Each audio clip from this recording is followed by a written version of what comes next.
মুমিন বান্দার বৈশিষ্ট্য হচ্ছে দুঃখ কষ্ট বেদনা জ্বালা এগুলোতে সে আপসেট হয় না, সে হাল ছেড়ে দেয় না, সে ভরসা রাখে একজনের উপর। চিল্লায় বলতে হবে তিনি কে?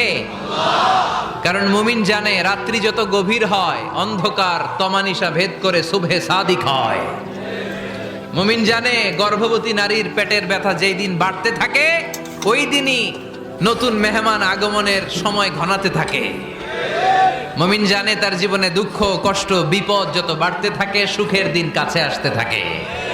এজন্য মুমিনের হারাবার কিছু নেই। ফা ইন্নামা আল উসরি ইউসরা, ইন্নামা আল উসরি ইউসরা। নবী হে, কষ্টের পরেই আছে আনন্দ, দুঃখের পরেই আছে সুখ। আপনি সমস্যায় পড়েছেন, ওই সমস্যার সমাধানও আছে না নাই? এই পৃথিবীতে এমন কোন সমস্যা আছে যেটার সমাধান নাই? কথা বলেন। সমস্যা তৈরি করেছে কে? আবার সমাধানও দিয়েছে কে? আল্লাহ ডাজন্ট ক্রিয়েট